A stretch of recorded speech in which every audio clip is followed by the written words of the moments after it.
This room was probably most used for when Elvis had guests over. He would come greet them here, but a lot of entertaining went on in this room. Elvis Presley's attic, a secret and hidden space at Graceland, remained a mystery to his fans and the public for almost 50 years. And a lawyer is revealing new details about the alleged plot to steal Graceland, Elvis Presley's famous estate. The house, once owned by his father, Vernon Presley, was a place of quiet contemplation and reflection, surrounded by stables, barns, horses, and a community of people. A chimpanzee named Scatter, dressed in tiny clothes, added a touch of whimsy to the estate, often compared to Elvis's wild side. In 1964, during the Beatles' takeover of America, Elvis created a quiet retreat for himself called the Meditation Garden. This space was surrounded by flowers, ponds, and tall white columns, creating a peaceful and contemplative environment for Elvis to sit and reflect. The yard featured green shag carpet on the walls and floor of the jungle room, furniture that appeared to come from an island far away, and a TV room in the basement where Elvis could watch 3 shows at once.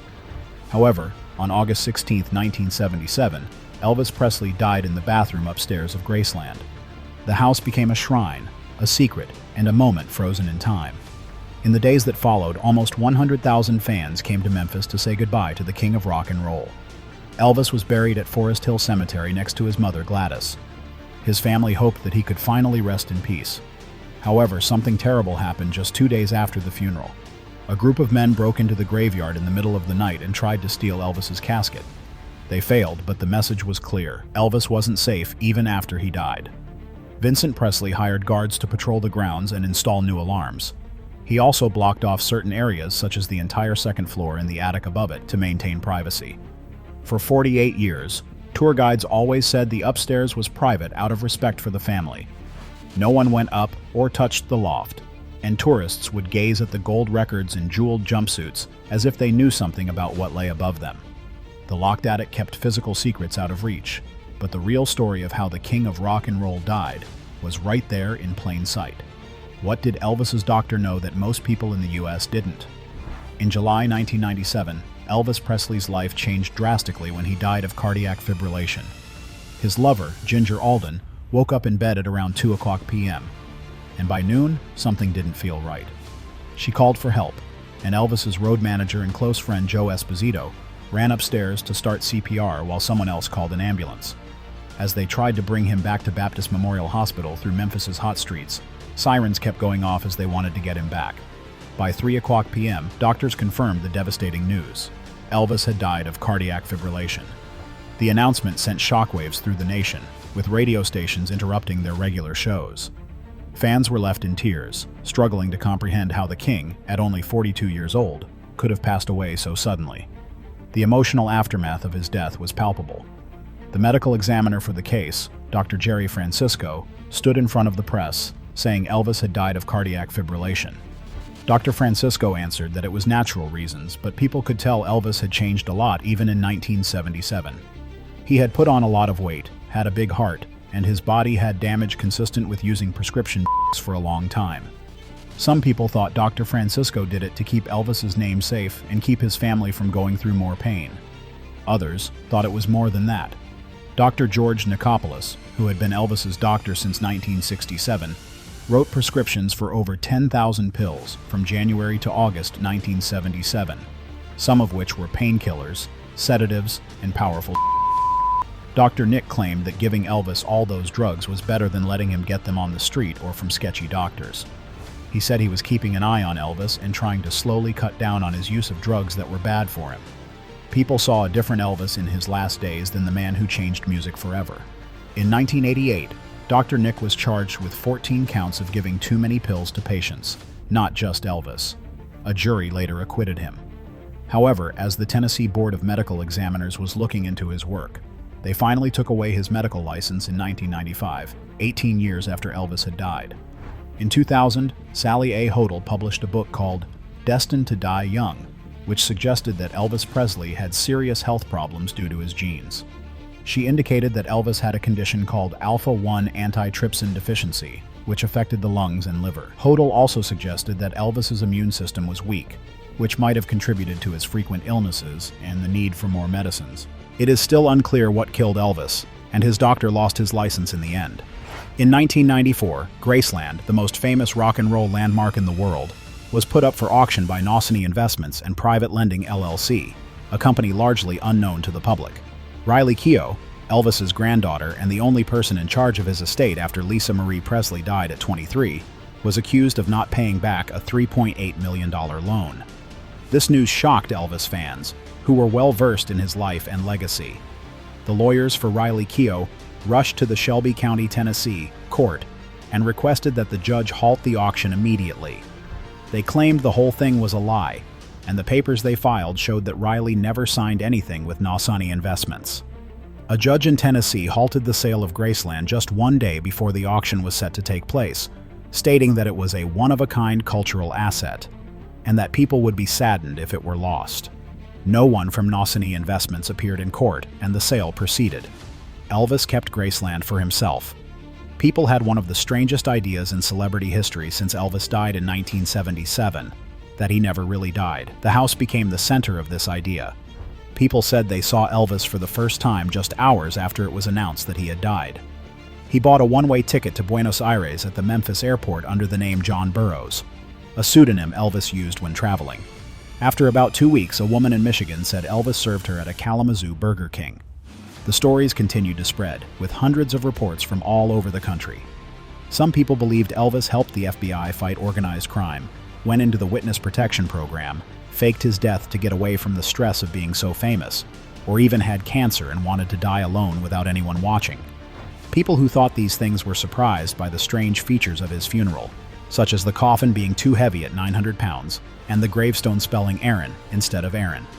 In the early 2000s, websites were created to show Elvis was still alive, with videos on YouTube attempting to match his voice with that of Bob Joyce. Online groups continue to debate where Elvis might be in 2000, almost 50 years after his death. Some believe he lives in a quiet town and goes by a different name, while others think he occasionally goes to Graceland but dresses up so no one can see him. These rumors hide a worse truth. Elvis didn't need to die when he did, and people around him could have kept him alive if they had cared more about his health than their own money.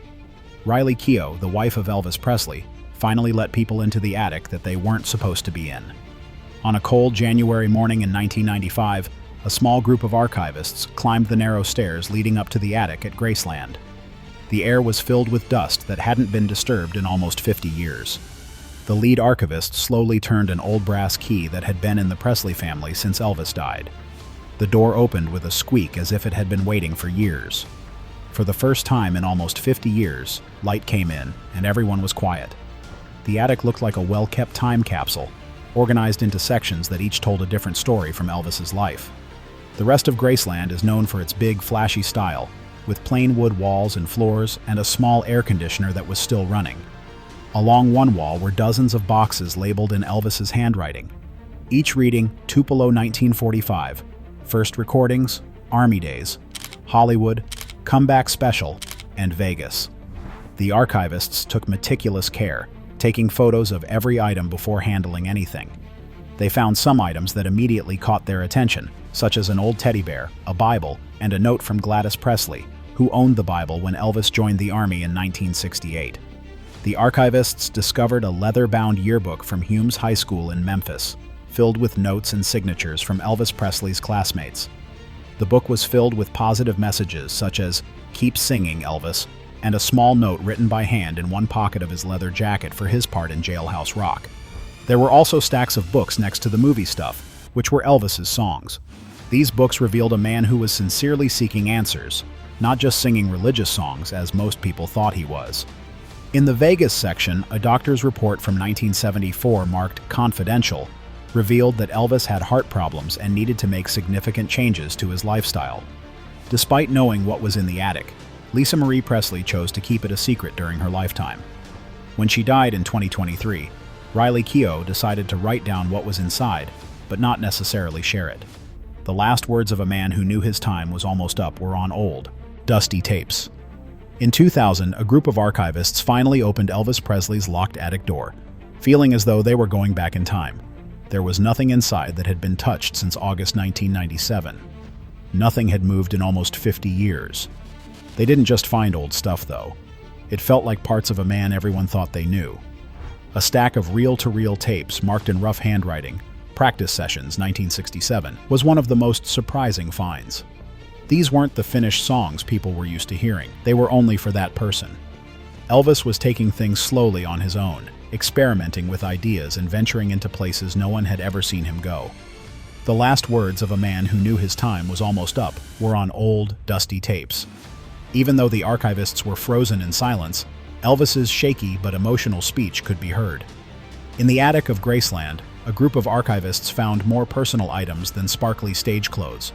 They wrote songs on notebook pages, napkins, and hotel stationery, with crossed-out lines and small notes to themselves on some of them. There were even different lyrics to Suspicious Minds on one sheet that were never used in the final form. The stack of fan letters that had not been opened was the saddest thing found.